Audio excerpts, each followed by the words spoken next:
In the quiet village of Nyaramba, people lived by the rhythm of the sun and moon. At dawn, the women carried clay pots to the river. At dusk, the men gathered under the baobab tree to share palm wine and stories. Children chased goats across dusty paths, and old women hummed lullabies that drifted into the air like smoke from cooking fires. Among them lived a young mother named Amara, known for her beauty but even more for her struggles. Amara had been widowed at a young age. Her husband, Obinna, had died of illness when their only child was still a baby. The villagers pitied her, but life in Nyaramba was not easy for a single woman. Every day she rose before sunrise to fetch water, tend her small garden, and weave mats to sell at the market. Her child, a girl named Zuri, was the center of her world. Zuri was only 5 years old, with large, curious eyes and a laugh that melted even the hardest hearts. Whenever Amara's spirit grew heavy, Zuri's little arms around her neck gave her strength to keep going. But one evening, Amara faced a decision she would regret for the rest of her life. That day had been long and weary. Amara had gone to the market to sell her woven mats, but few buyers came. She returned home with only a handful of coins, barely enough to buy salt and palm oil. Her stomach knotted with fear. Rent was due. If she did not pay, she and Zuri might lose the small mud hut where they lived. As the sun lowered behind the hills, Amara sat on the mat outside her home, staring into the distance. That was when her friend Ngozi appeared. Ngozi was older, lively and bold, always dressed in bright wrappers that swayed when she walked. She sat down beside Amara and said, "Sister, you cannot sit here looking like the world has ended. Come with me tonight. There is a festival in the next village. Traders will be there, people with money. Maybe you can find someone willing to buy your mats, or even help you with rent." Amara shook her head firmly. "Ngozi, I cannot leave Zuri. She is still small. What if she cries for me in the night?" Ngozi laughed lightly. "Ah, children cry and then sleep again. It is only for one night. Think of your daughter's future. If you lose this house, where will she stay? Come, Amara, just this once." The words pierced Amara's heart. She looked at Zuri, who sat by the hearth playing with a broken clay doll. The child was humming softly, unaware of the storm in her mother's mind. Amara whispered, "One night will not harm her, will it?" Ngozi placed a reassuring hand on Amara's shoulder. "No harm, my sister. Tomorrow you will be back and your child will not even notice." By the time the moon rose high, Amara had made her decision. She tucked Zuri into their raffia mat, kissed her forehead and whispered, "Mama will be back before the sun." Zuri, half asleep, murmured, "Good night, Mama." Amara wrapped her best cloth around her waist and followed Ngozi into the night. The village was unusually quiet. Crickets chirped and the air was heavy with the scent of burning wood. Amara walked quickly, her heart pulling her back toward her hut with every step, yet her feet carried her away. Back inside the hut, little Zuri turned in her sleep. The night seemed colder without her mother beside her. The shadows in the corners of the room deepened. The wind whistled through the cracks in the mud walls, making the thatched roof rustle like whispering voices. At first, Zuri slept peacefully, but as the hours passed, she stirred awake. "Mama?" she called softly. There was no answer. She sat up, clutching her doll, her small body trembling. Zuri pushed open the wooden door and peered outside. The village was still, the moon casting long shadows over the huts. Dogs barked in the distance. A strange feeling crawled through her chest, loneliness mixed with fear. She stepped back inside and curled into the mat, waiting for Amara to return. But Amara did not return, and as the night grew darker, something else began to stir in the silence. Something Zuri could not see but could feel. The air inside the hut grew heavy, as though another presence had entered. Zuri's little hands tightened around her doll. She whispered, "Mama, please come back." Outside, a sudden gust of wind rattled the door. The flame in the small clay lamp flickered, casting strange shadows that danced along the walls. One shadow stretched longer than it should have, moving even when Zuri sat still. The child whimpered, pulling the blanket over her head. But no matter how tightly she closed her eyes, she felt it, that she was no longer alone. And far away, Amara laughed nervously at the festival fire, unaware of the unthinkable events already unfolding at home. Zuri feels an unseen presence inside the hut while her mother is away.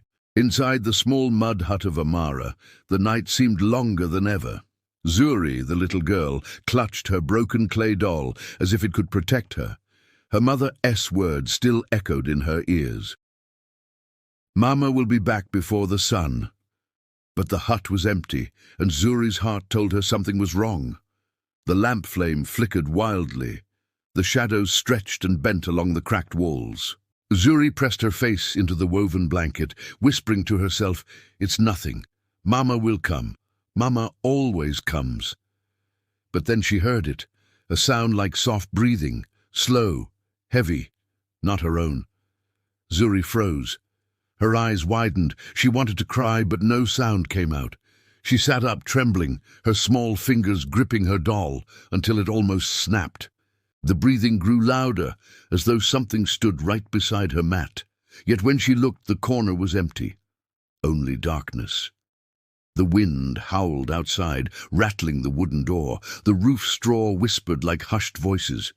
Zuri whispered back, "Mama, please." And then she saw it.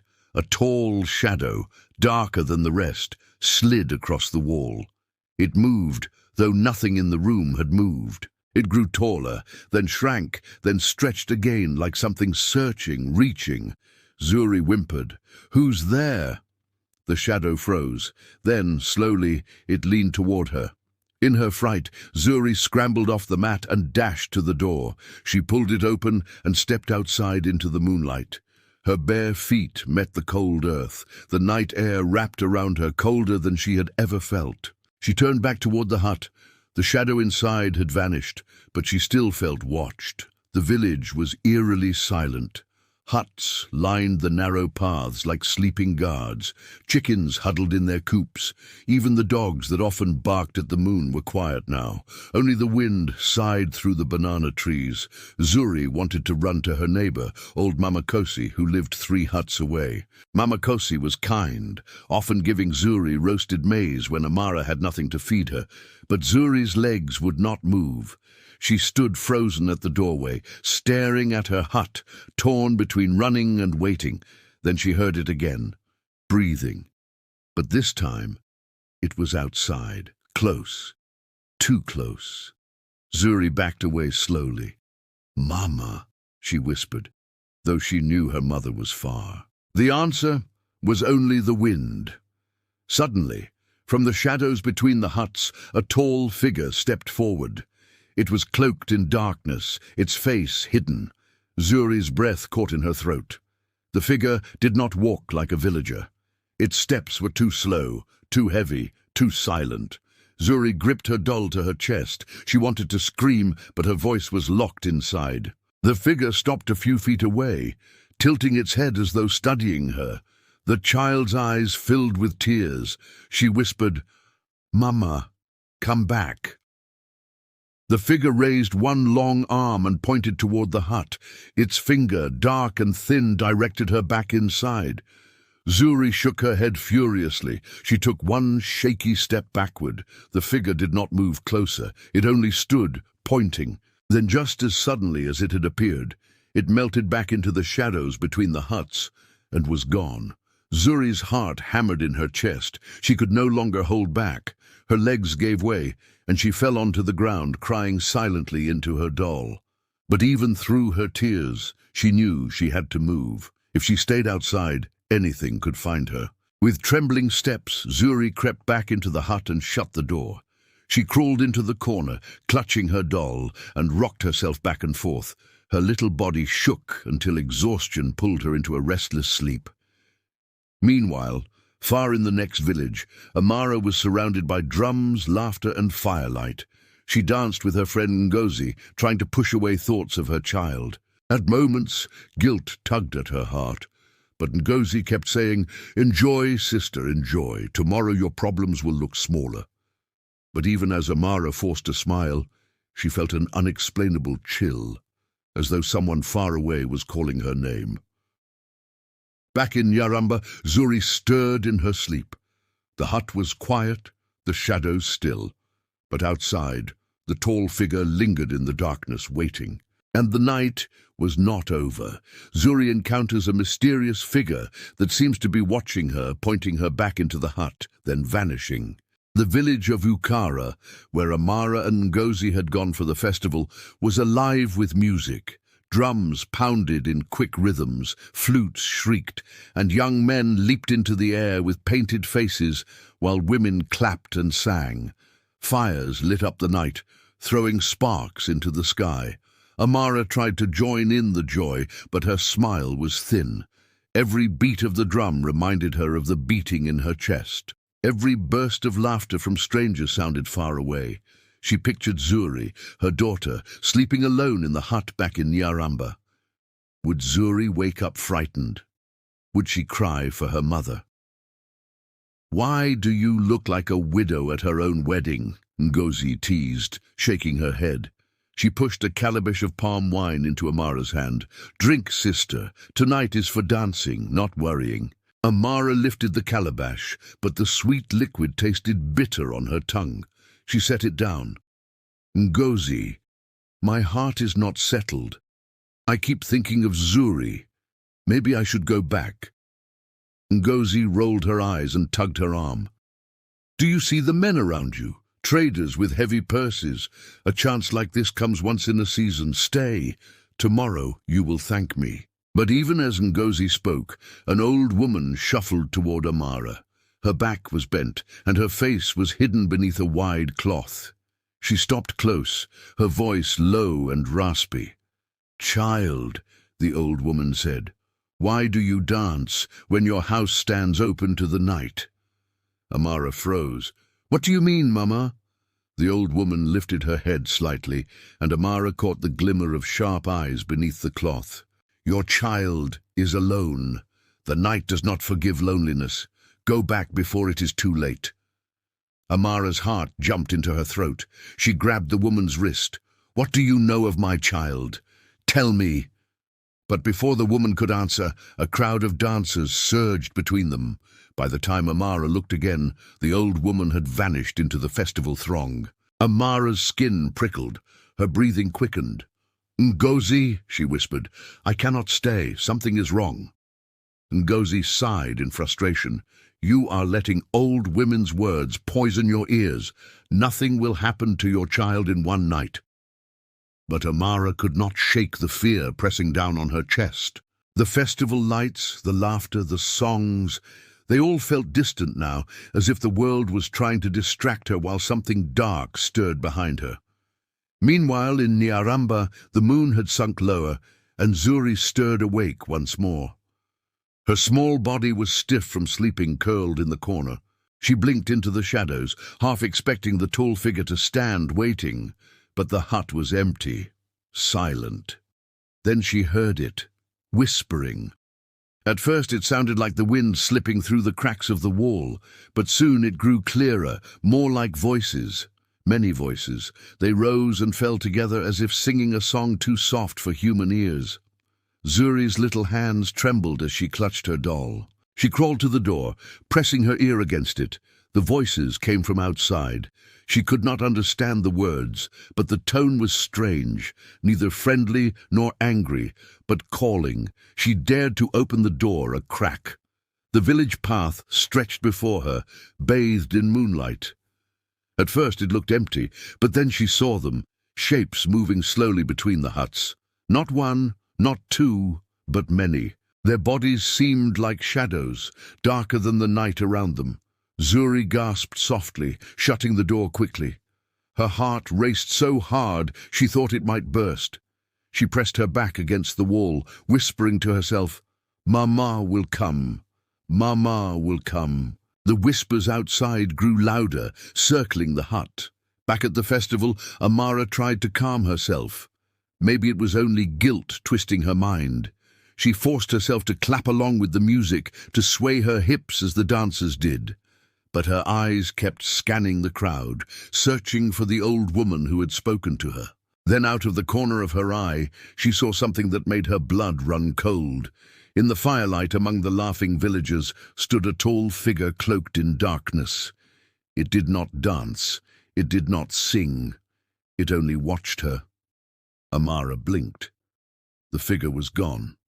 Her breath caught. She grabbed Ngozi's arm. "Did you see that? Someone was watching me." Ngozi laughed nervously. "Too much palm wine, my sister. You are seeing things." But Amara knew what she saw, and she could not shake the feeling that the same figure was near her daughter at that very moment. She whispered into the night, "Zuri, forgive me." Back in the hut, Zuri crouched low, covering her ears against the whispers. But no matter how tightly she pressed her palms, the voices seeped through. Her doll slipped from her grasp, landing on the mat. And then, silence. Zuri lifted her head slowly. The whispers had stopped. The air was still. She crawled toward her doll. But as she reached for it, a cold hand touched hers. She screamed. The night in Nyaramba swallowed her cry, and no one came.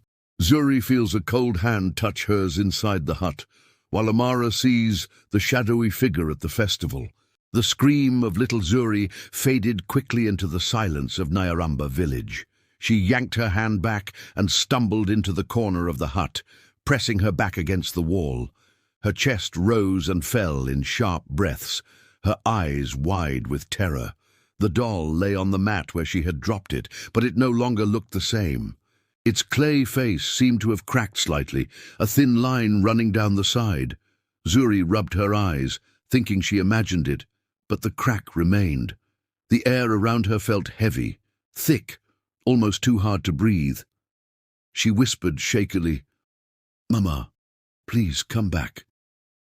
Please." And then she saw it.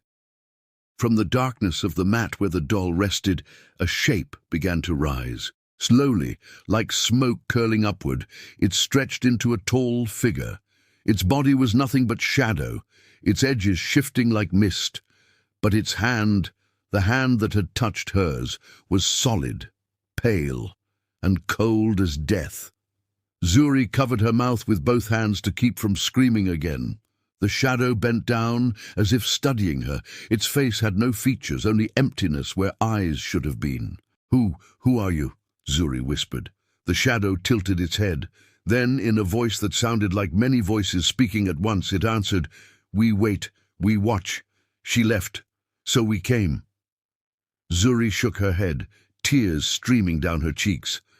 "Mama will come back. Mama loves me." The shadow leaned closer, so near she could feel the chill radiating from its form. "Love. Left with her. You are ours tonight." Zuri clutched her blanket, rocking back and forth, wishing she could vanish. Far away in the festival fires of Ukara, Amara was still unsettled. The music beat fast, but her spirit lagged behind. Her friend Ngozi kept urging her to stay, to laugh, to drink, but Amara's mind was far. She could not forget the old woman's words, "Your house stands open to the night." She could not forget the shadowy figure that had watched her from the firelight.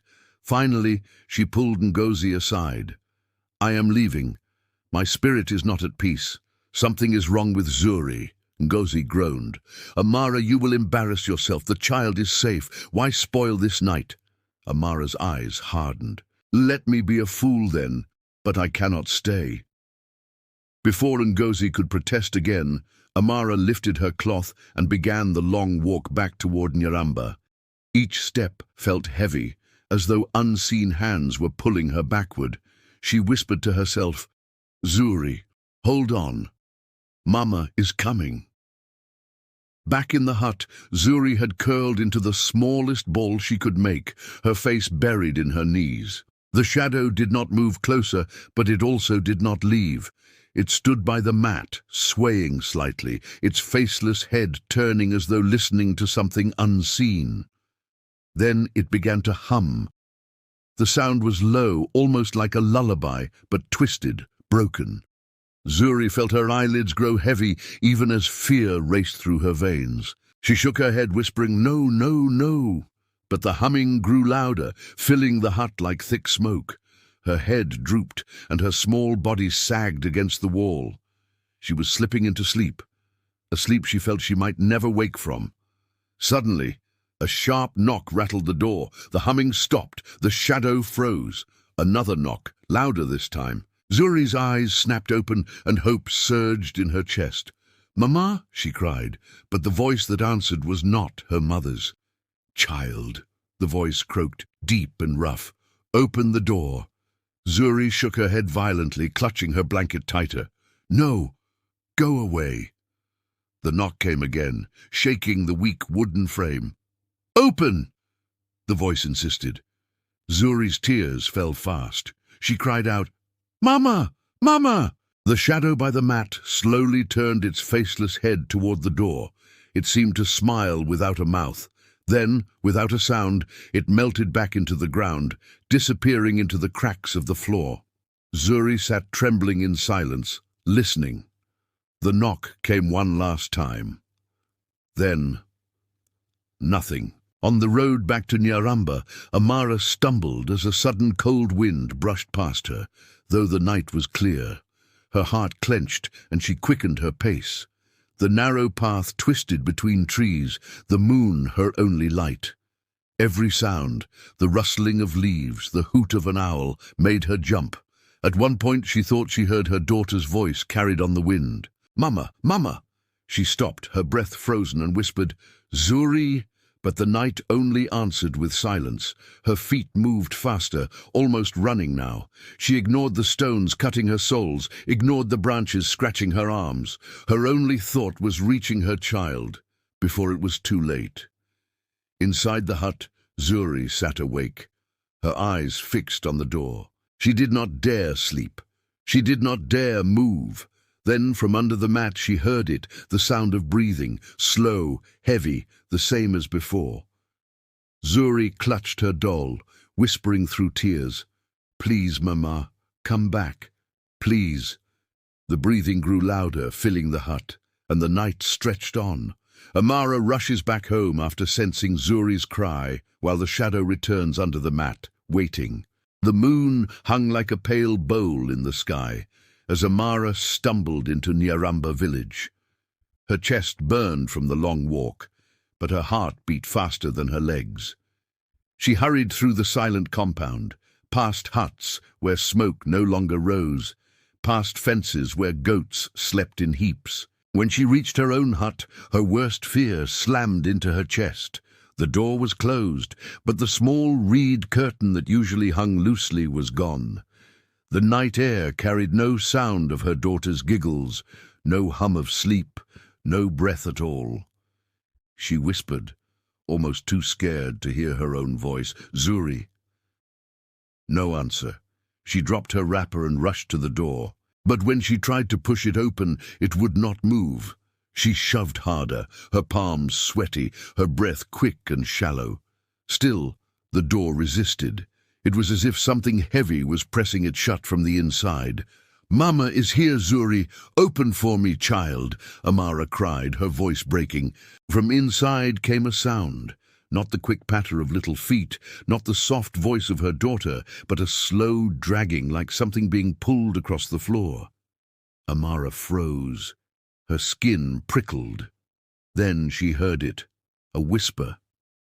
Too late. Amara's knees nearly buckled. She banged on the door with both fists, shouting, "Leave my child alone. Whoever you are, whatever you are, leave her."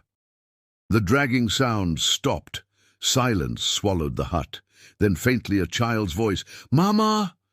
Tears spilled down Amara's cheeks. "Yes, Zuri, it's me! Open, my child, open!" The little voice came again, weaker this time.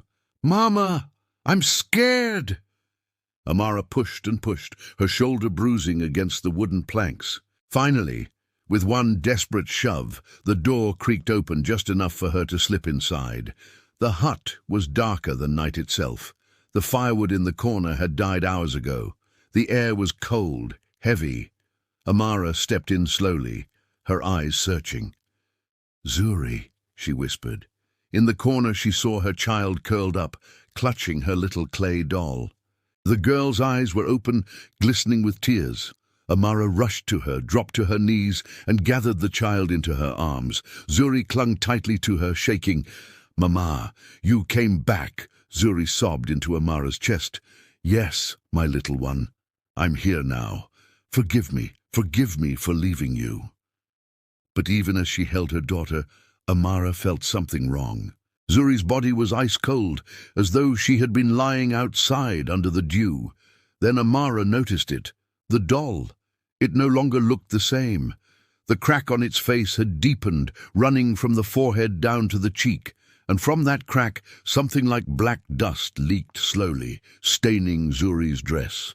Amara reached out with trembling fingers to pick it up. The moment her skin touched it, a sharp pain stabbed her palm. She yanked her hand back with a gasp. A thin line of blood trailed across her palm as though cut by a blade. Zuri whispered, "Mama, it touched me too." Amara froze. "What do you mean, child?" Zuri buried her face in her mother's shoulder. "The doll, it held my hand. It spoke to me." Amara felt her chest squeeze tight. She pulled the doll away with the edge of her wrapper, not daring to touch it again, and flung it across the room. It hit the wall and dropped, but instead of lying still, it sat upright, as if it had legs. Amara clutched her daughter tighter, whispering prayers under her breath. Suddenly, the hut grew colder. The air thickened, pressing against their skin. Amara's breath turned visible in the air, small clouds of white mist. Then, from where the doll sat, a shadow began to stretch upward. The same figure that had haunted Zuri earlier rose again, taller this time, filling the corner of the room. Its faceless head tilted toward Amara and her child. Amara forced her trembling lips to speak. "Leave us. You have no place here." The shadow swayed gently, its voice a chorus of whispers. She left the child, so we came. The door was open." Amara shook her head violently. "No, I have returned. I am here now. You cannot take her." The figure leaned forward, its cold hand stretching toward Zuri. "But she is already touched. She belongs to us." Amara pulled Zuri tighter against her chest. "No, she belongs to me. She is my blood, my child." For the first time the shadow stilled. It seemed to consider her words, then whispered, "Blood may keep, or blood may bind." The hut quivered, as if the walls themselves had heard and remembered the words.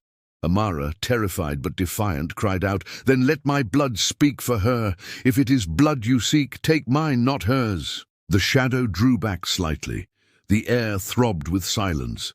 Then slowly it began to sink into the ground, folding into itself until only darkness remained. The doll lay on its side, the crack across its face wider, jagged. Amara, still shaking, kissed her daughter's forehead again and again. "You are safe, Zuri. You are safe now." But deep inside, she knew this was not the end. That night, Amara did not sleep. She held Zuri close until the first rooster crowed, her eyes wide, her heart heavy with dread. She had seen something no one would believe, and worse, she had felt the truth in the shadow's words. Her child had been touched. Something had marked Zuri while she was gone, and though the dawn had driven the darkness away for now, Amara knew night would come again. Amara saves Zuri from the shadow, but realizes the child has been marked. The doll is now a vessel of darkness. By sunrise, Amara had not closed her eyes. She sat by the doorway of her hut, holding Zuri in her lap, rocking her gently, though the child was already asleep. Every creak of the wooden walls, every shuffle of a goat outside, made her heart leap. The doll lay in the farthest corner, wrapped tightly in old cloth, but even then, Amara could not shake the thought that it was watching them. When the morning birds filled the air with their songs, Amara knew she could not carry this burden alone. She rose, bathed Zuri's face with warm water, and wrapped her daughter on her back. Then she set off toward the council hut, where the elders of Nyaramba village gathered. Inside the great hut, smoke from burning herbs hung in the air. 5 elders sat in a circle on low stools, their faces lined with age, their eyes sharp as spears. At the center, a calabash of water reflected the dim light. Amara knelt just inside the doorway. "Fathers, mothers, forgive my sudden coming. I bring a matter that is heavy on my chest." The eldest, Elder Cato, nodded slowly. "Speak, daughter. The morning is for truth." Amara swallowed, her voice shaking. "Last night, when I left my child alone, something came into my hut, a shadow without face or form. It spoke. It touched my child. Even now she is not the same. She trembles in her sleep, and the doll she clings to is cracked and strange. I beg you, help me. Tell me what to do." The hut grew quiet. The other elders glanced at one another, their lips tight, their eyes uneasy. Finally, Elder Miriama, the only woman among them, leaned forward. "Child, are you certain of what you saw? The night can trick even strong eyes." Amara shook her head fiercely. "No, Mama. I saw it, I heard it. It said, 'My blood may keep her, or my blood may bind her.' These words I cannot forget." The elders exchanged a look at the strange phrase. Elder Cato muttered, "Blood may keep, or blood may bind." The youngest among them, Elder Juma, shifted uncomfortably. "I have heard of such things. They are not of men, but of those who walk between. Once they touch a child, the mark is hard to wash away." Amara's chest tightened. "Then help me. Tell me what must be done to save my daughter." But Elder Cato's eyes turned grave. "There are paths we do not tread, Amara. Shadows come where doors are left open. You yourself said. You left her alone. The spirit took its chance." Amara bowed her head in shame. "Yes, I was foolish, I know. But should the child suffer for her mother's mistake?" The silence that followed was heavier than any words. Finally, Elder Miriama sighed. "Daughter, you must guard her closely now. Do not let her out of your sight, not even for a breath. Wash her each morning with water from the first pot drawn at the river. Burn bitter herbs in your hut at night. But beyond this, we cannot stand with you. To call the shadow's name, to wrestle it, it would bring danger upon the whole village." Amara's eyes widened. "So you will leave us? You will let the darkness claim her?" Elder Juma's gaze softened. "It is not that we do not care. It is that this thing you have invited—" Amara's voice broke. "Invited? You think I wished this upon my child?" The elders fell silent again. Elder Cato finally rose, leaning on his staff. "Take what counsel you have heard, Amara. Protect the girl, and pray that the shadow leaves of its own will. We can do no more." Amara stumbled out of the council hut with Zuri on her back, her heart pounding with rage and despair.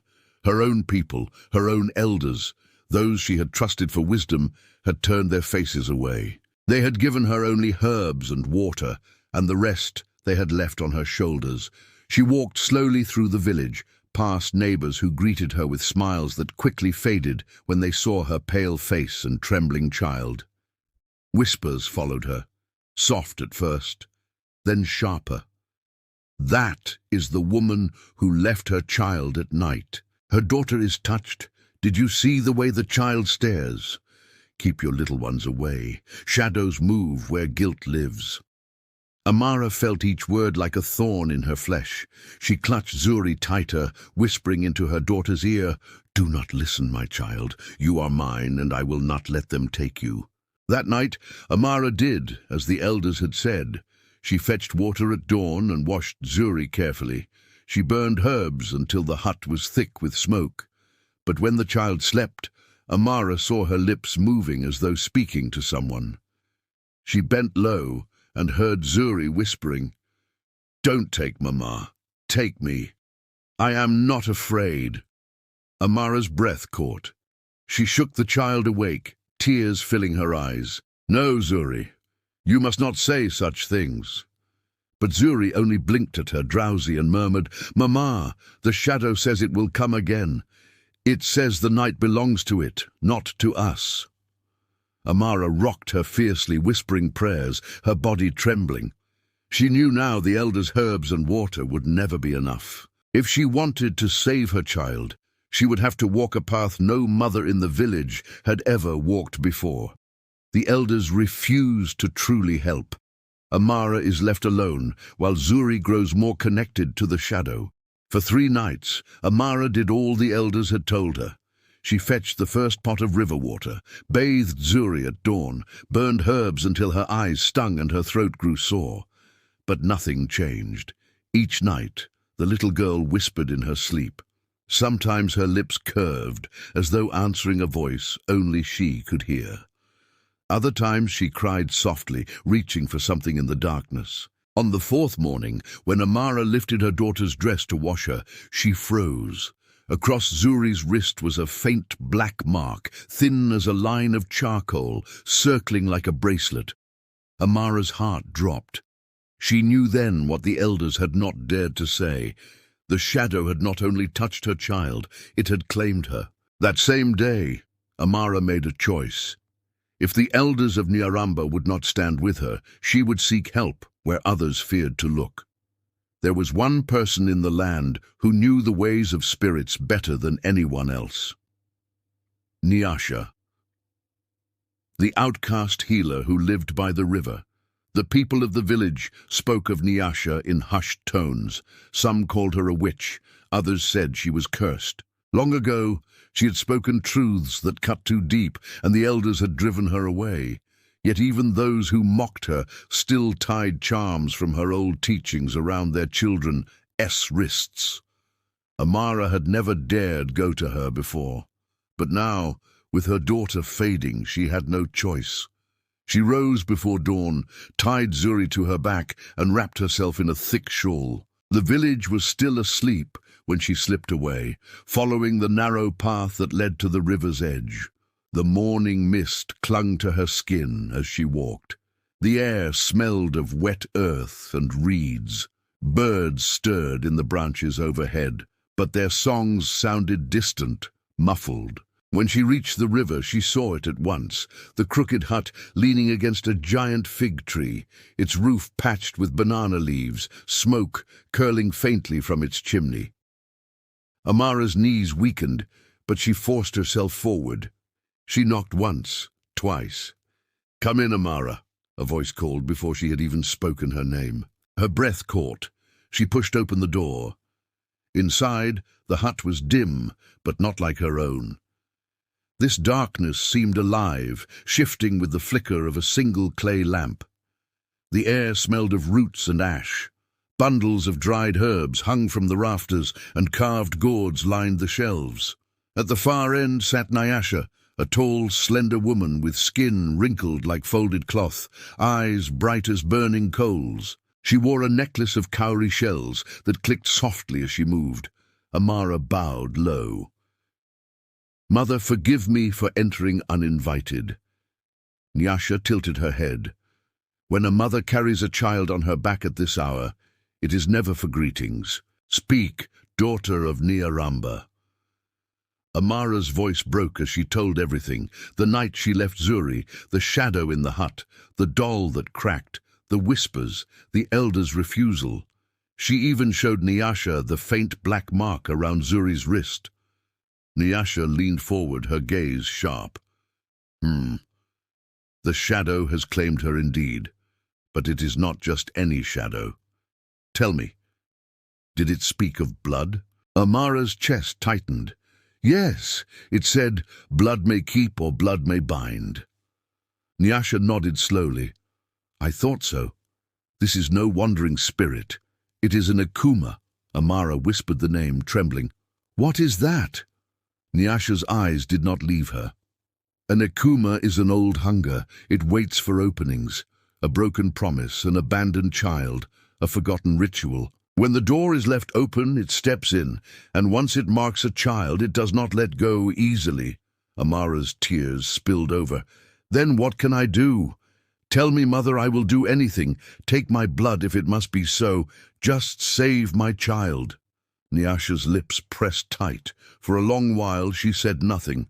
Then she rose, her cowrie necklace rattling, and went to a gourd hanging from the rafters. She poured dark liquid into a small wooden bowl and placed it before Amara. "Drink," Nyasha commanded. Amara hesitated, staring at the thick, bitter-smelling mixture. Nyasha's eyes blazed. "If you wish to walk the path of saving your daughter, you must drink. If not, leave now and never return." Amara lifted the bowl with trembling hands and drank. The taste was foul, burning down her throat. Her vision blurred, her ears roared, and then sudden silence. When her sight cleared, she was no longer in the hut. She was standing in a wide field under a black sky, Zuri beside her, clutching her hand.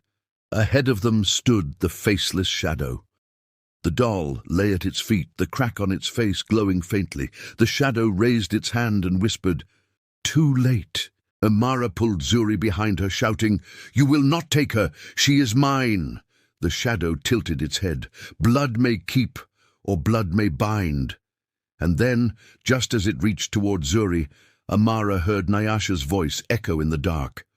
"Choose wisely, mother. What will you offer? What will you keep?"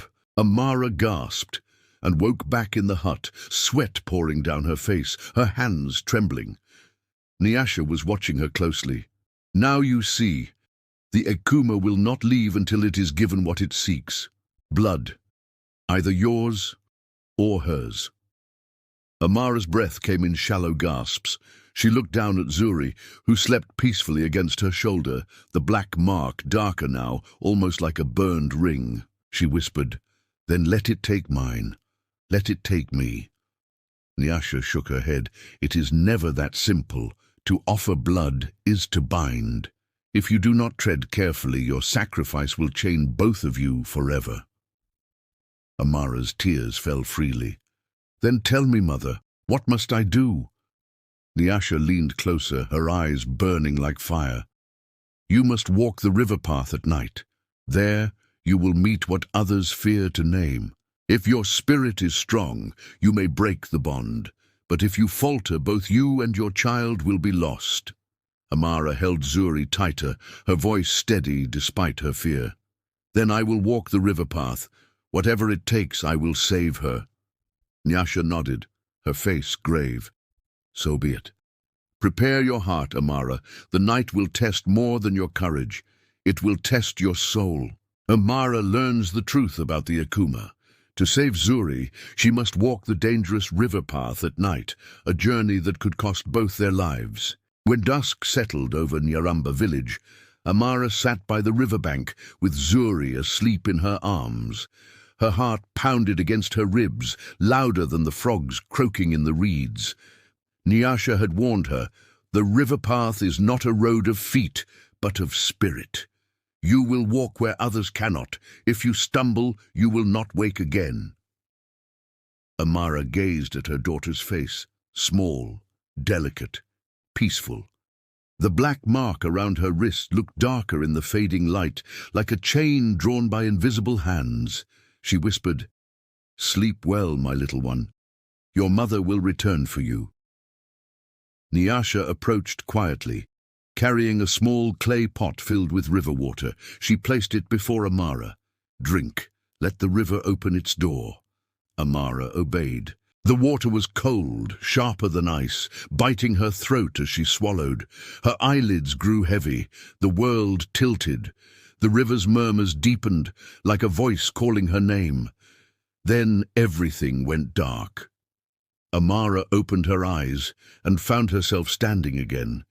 But not in the village, not by the river. She was barefoot on a path made of black stones, winding endlessly through mist. The air was thick and cold, carrying whispers that brushed against her ears. She turned and saw Zuri at the far end of the path, sitting with the doll in her lap. The crack on its face glowed red like fire.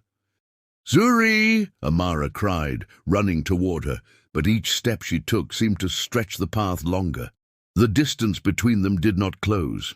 From the mist ahead, the Akuma emerged, tall, faceless, its body shifting like smoke.